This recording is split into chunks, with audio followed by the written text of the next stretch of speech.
نحمده ونصلي على رسوله الكريم اما بعد فاعوذ بالله من الشیطان الرجیم۔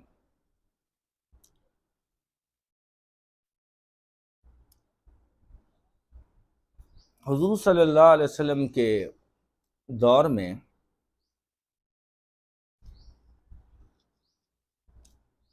آپ صلی اللہ علیہ وسلم کا جو دور گزرا 23 سالہ مکی اور مدنی، 13 سال مکۃ المکرمہ کے اور 10 سال مدینہ المنورہ کے، جو آپ صلی اللہ علیہ وسلم کی زندگی صحابہ کرام کے ساتھ گزری، پھر آپ صلی اللہ علیہ وسلم نے پردہ فرمایا، اللہ نے بلایا، آپ چلے گئے۔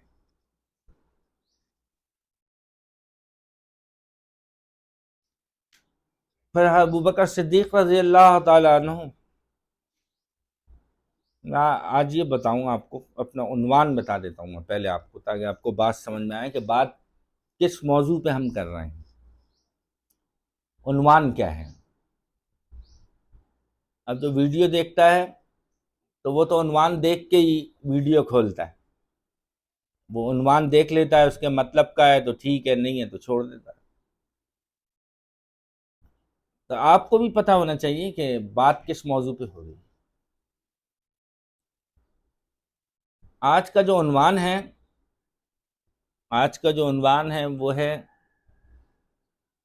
علماء کی مخالفت کیوں ہو رہی ہے،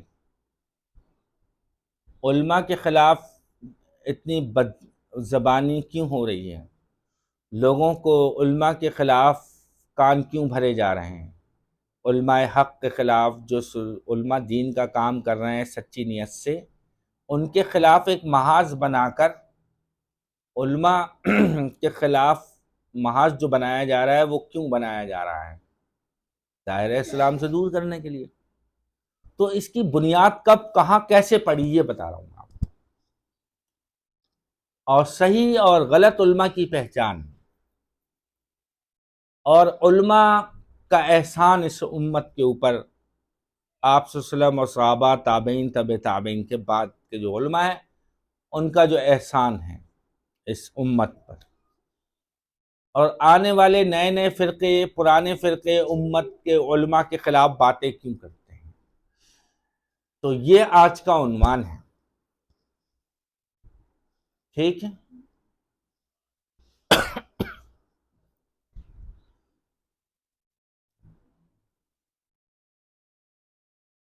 ابرار آپ یہاں آئیے، سامنے بیٹھیں۔ احمد آپ دور بیٹھیں۔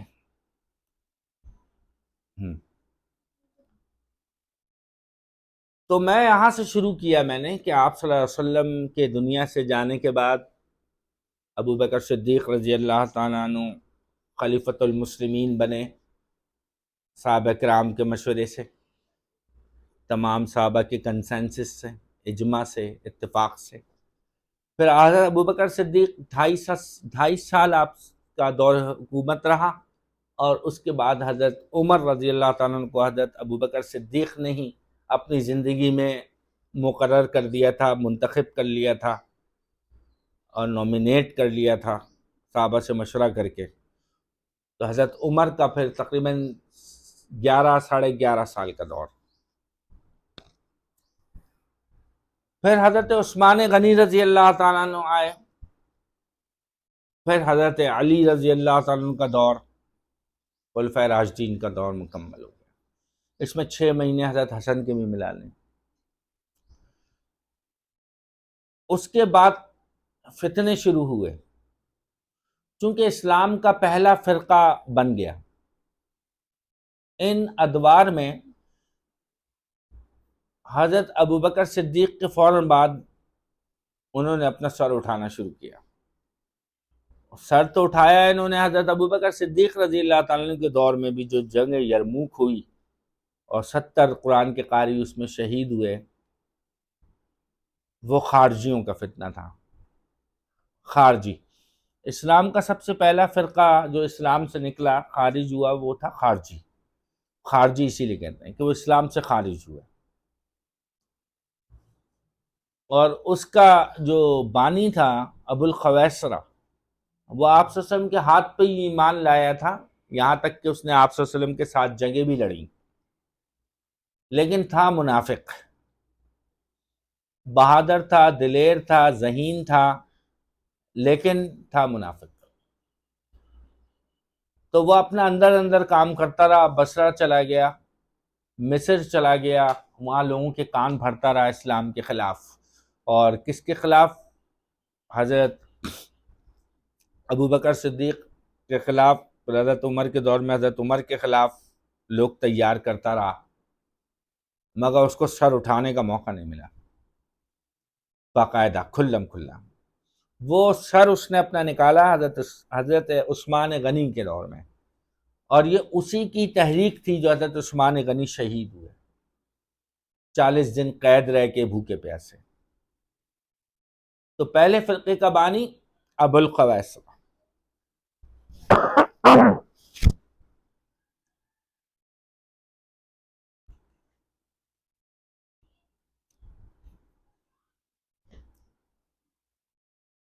مشن کیا تھا؟ طریقہ کار کیا تھا؟ جو پہلا فرقہ اٹھا، حضور صلی اللہ علیہ وسلم کے جو صحابہ کرام پہلے شاگرد تھے، شاگردان اول، مریدان اول، طالبان اول، وہ صحابہ کرام تھے، وہ بنیاد تھے اسلام کی۔ تو اس نے کیا کیا؟ لوگوں کے اوپر سے ان کے اوپر سے اعتماد ہٹایا، لوگوں کا جو اعتماد تھا صحابہ کرام پر کہ یہی دین اب پھیلائیں گے، یہی اصل شاگرد ہیں، انہی کے سامنے قرآن اترا، انہوں نے پہلے اسلام سمجھا، ان کے اوپر سے اعتراض ہٹایا، اعتراض پیدا کیا۔ ان کے معاملات جو تھے، ان کی کچھ بشری غلطیاں تھیں، ان کو عوام میں پیش کیا اس نے کہ یہ تو اس قابل نہیں ہے کہ ان کو خلیفہ بنایا جائے، اور یہ تو آپ صلی اللہ علیہ وسلم کے بتائے ہوئے دین سے ہی پھر گئے، اور انہوں نے قرآن کے اندر تبدیلیاں کر دی ہیں۔ یہ اصل میں ابو الخویسرہ کی باتیں تھیں ساری، جو بعد میں ابو الخویسرہ سے اہل تشیع نے لی، شیعہ حضرات نے۔ عبداللہ ابن سبا جو شیعت کا بانی کہلاتا ہے، وہ اصل میں اسی کا ہی شاگرد تھا، ابو الخویسرہ کا۔ اور عبداللہ ابن سبا ایک یہودی عالم تھا، ایک یہودی توریت انجیل زبور کا عالم تھا، بظاہر مسلمان ہوا، اندر سے کافر تھا۔ اس نے شیعہ مذہب کی بنیاد رکھی، تھا وہ کارندہ خارجی جماعت کا، ابو الخویسرہ کی۔ پھر اس کے بعد تفصیل تو میں بیان نہیں کر سکتا یہاں پر، ایک ایک چیز ایک خاکہ سا بتا رہا ہوں آپ کو، ایک مختصر جائزہ۔ پھر اس کے بعد حضرت اس کی تحریک کے نتیجے میں خارجیوں نے جو چلائی، حضرت عثمان غنی شہید ہوئے، پھر حضرت علی شہید ہوئے، اور اس سے پہلے ابو بکر صدیق جو ہے، حضرت عمر رضی اللہ تعالیٰ عنہ، تو ایک آدمی کے کینے کی نظر ہو گئے، ابو لولو فیروز مجوسی۔ ابو لولو مجوس فیروز جو تھا، اس سے بھی رابطہ تھا ابو الخویسرہ کا۔ پھر حضرت امیر معاویہ رضی اللہ تعالیٰ عنہ کو بھی شہید کرنے کی تیاری کی گئی بعد میں، حضرت حسن کے بعد، اور حضرت حسن کو جو 6 مہینے دور خلافت رہا، اس میں انہوں نے زہر دے کے مارا، اور مشہور ہے کہ ان کی بیوی نے ان کو زہر دیا، اور ان کا تعلق ایران سے تھا، شہریار بانو۔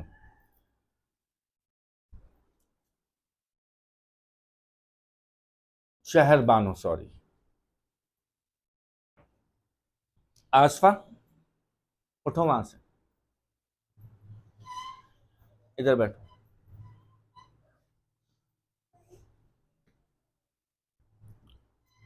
تو ان ساری باتوں کا خلاصہ یہ ہے کہ جو پہلا فرقہ اٹھا، اس نے صحابہ کے اوپر سے اعتماد اٹھایا امت کا، چونکہ وہ بنیاد ہیں، تو انہوں نے جڑ پہ وار کیا کہ نہ صحابہ پہ اعتماد نہیں ہوگا تو قرآن پہ سے بھی اعتماد اڑ جائے گا، حدیثوں پہ، سنتوں سے بھی اعتماد اڑ جائے گا۔ پھر اس کے بعد جو بعد میں فتنے پیدا ہوئے، تو اب صحابہ نہیں تھے، تابعین نہیں تھے، تبع تابعین نہیں تھے، ان کے شاگرد موجود تھے۔ تو اس کے بعد انفرادی طور پر فتنے ہوتے تھے، باقاعدہ تو کوئی جماعتیں نہیں تھیں بڑی بڑی، لیکن انفرادی طور پر سازشیں لوگ کر رہے تھے، اور یہ روافظ اور اہل تشیع وجود میں آ چکے تھے۔ یہ ایک جماعت کہلائی جا سکتی ہے کہ ایک جماعت تھی، لیکن یہ بکھری ہوئی تھی، یہ چھپ چھپ کے کام کرتے تھے، بظاہر ایک سامنے تحریک نہیں تھی، اندر ہی اندر کام ہو رہا تھا۔ اسلام کے خلاف کتابیں لکھنے کا دور شروع ہو گیا تھا، حدیثوں کے مقابلے میں جھوٹی حدیثیں لکھنے کا دور شروع ہو گیا تھا، کیا سمجھے؟ حدیثیں جھوٹی بنائی جا رہی تھیں صحیح حدیثوں کے مقابلے میں۔ پھر اس کے بعد اور وہ اندر ہی اندر سنائی جا رہی تھیں، اور اہل بیت کے نام پہ ایک نیا مذہب ایجاد کیا جا رہا تھا۔ پھر اس کے بعد 300-400 سال جب گزر گئے تو حدیث کا مجموعہ مدون ہو گیا، صحاح ستہ ترتیب پا گئیں حدیث کی کتابیں، چاروں فقہ مدون ہو گئے، چاروں فقہ جو مشہور ہیں وہ مدون ہو گئے، اور مگر سازشیں اندر چلتی رہیں، علماء کے خلاف، قرآن و سنت کے خلاف۔ مگر جو پہلا طبقہ تھا اور دوسرا طبقہ خوارج اور روافظ، انہوں نے تو صحابہ پہ سے اعتماد اٹھایا لوگوں کا۔ پھر اس کے بعد جو جماعت تھی اس نے چاروں فقہ کے اوپر سے اعتماد اٹھایا کہ ان میں تو آپس میں اختلاف ہے، ان میں تو آپس میں اختلاف ہے، اماموں میں کوئی کچھ کہتا ہے، کوئی کچھ کہتا ہے، کوئی کچھ کہتا ہے، ایک چیز ایک کے نزدیک جائز ہے، دوسرے کے نزدیک جائز نہیں ہے، ایک کے نزدیک حرام ہے، دوسرے کے نزدیک حرام نہیں ہے۔ تو ان کے فروعی اختلافات کو بہانہ بنا کے لوگوں کو گمراہ کیا، حالانکہ فروعی اختلاف کوئی گمراہ ہونے والی چیز نہیں ہے، یہ تو اسلام کی وسعت ہے۔ اس میں جب کوئی آدمی کسی کا دشمن ہو جاتا ہے تو اس کی صحیح بات بھی اس کو بری لگتی ہے، اور جب کوئی کسی کی محبت میں گرفتار ہو جاتا ہے تو اس کو اس کی بری بات بھی اچھی لگتی ہے، اس کو وہ ڈیفینڈ کرتا ہے، اس کا دفاع کرتا ہے۔ پھر اس کے بعد علماء کے خلاف، فقہ کے خلاف کتابیں بھی لکھی جانے لگیں،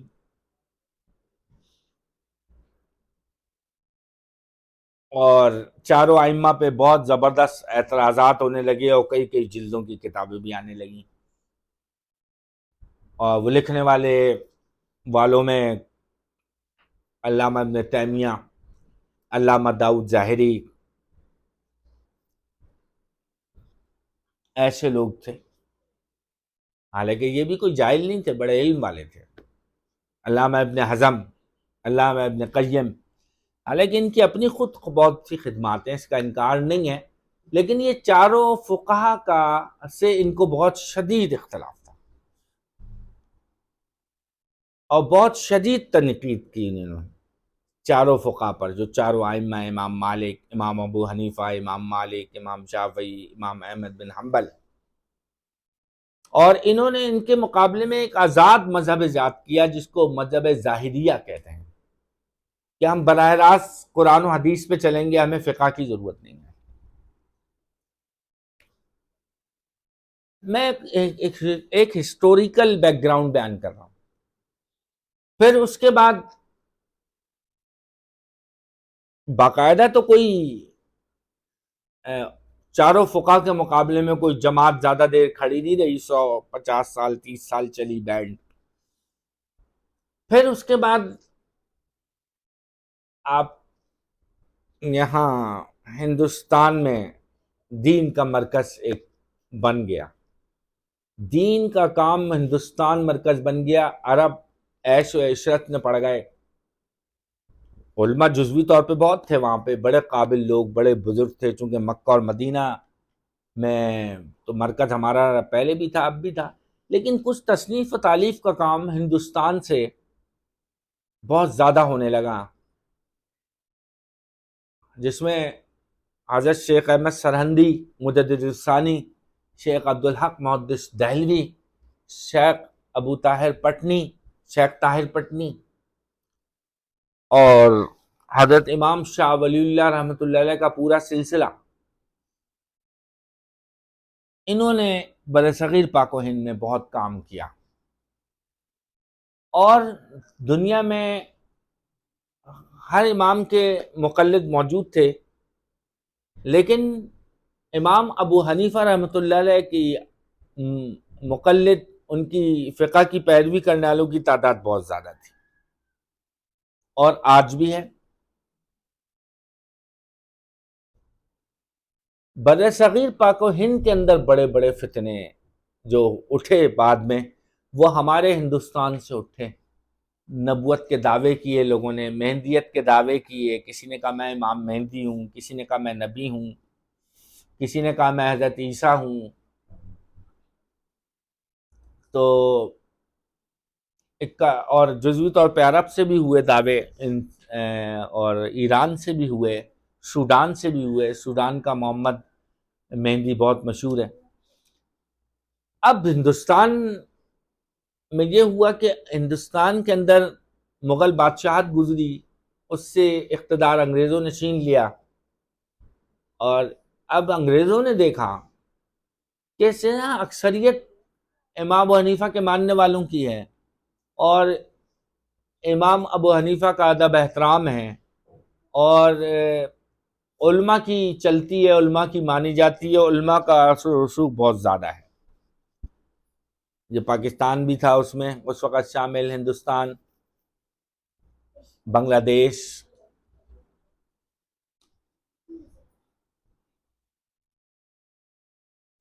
تو ہندوستان سے پھر ایک تحریک اٹھی سر سید احمد کے زمانے میں، یعنی سن 1800 میں، سمجھے 1800 ختم ہو چکا تھا، 19ویں صدی شروع ہو گئی تھی، کہ علماء کے خلاف، علماء کو بدزن کرنے کے لیے ایک تحریک چلی، جس کے پیچھے خود انگریز تھا، آزادی اظہار رائے کے نام سے، کہ علماء کے پیچھے چلنے کی کیا ضرورت ہے، اللہ نے عقل دی ہے، سمجھ دی ہے، خود پڑھو، خود سمجھو۔ تو پہلے تو صحابہ کے اوپر سے اعتماد اٹھایا، پھر فقہا کے اوپر سے اعتماد اٹھایا، پھر اس کے بعد علماء پہ سے اعتماد اٹھایا، کہ علماء سے لوگوں کو بدظن کیا جائے، چونکہ آدمی کو مسئلہ پیش ہوگا، فتویٰ چاہیے، مسئلہ پوچھنا ہے، وہ عالم کے پاس جائے گا، مفتی کے پاس جائے گا، تو لوگوں کو ان سے دور کیا جائے، ان سے بدظن کیا جائے، اور فقہ کے اندر، قرآن و حدیث کے اندر ایسے اعتراض پیدا کیے جائیں جس سے لوگوں کے دماغ میں شک و شبہات پیدا ہوں۔ اس کی بہت ساری مثالیں ہیں کہ کیسے پیدا کیے گئے، کون کون سے معاملات کو اٹھایا گیا، یہ بھی ایک الگ تفصیل ہے اس کی۔ وحی کا انکار کیا گیا، معجزات کا انکار کیا گیا، قرآن کے اندر سے اعتراضات نکالے گئے، حدیث میں اور فن حدیث میں اعتراض نکالا گیا کہ حدیثیں تو بعد میں لکھی گئیں۔ تو عقل پرستی کی بنیاد پہ یہ سارے اعتراضات کیے۔ تو سب سے پہلے انکار حدیث، عقل کی بنیاد پر حدیث کا انکار صحیح معنوں میں باقاعدہ تحریر و تصنیف تالیف کی مدد سے جس شخص نے کیا وہ سر سید احمد خان تھے۔ پھر ان کے شاگرد خود فرماتے ہیں، شیخ الکل میاں نذیر حسین دہلوی، کہ میں نے سر سید احمد خان کے کہنے پہ رفع دین شروع کیا۔ انشاءاللہ یہ سلسلہ اگلی ویڈیو میں اس کے بعد کچھ عرض کروں گا میں، اگلی ویڈیو تک اجازت دیں۔ اس کے بعد جو تفصیل ہے تھوڑی، وہ اگلی ویڈیو میں انشاءاللہ بیان ہوگی۔ وآخر دعوانا ان الحمد للہ رب العالمین۔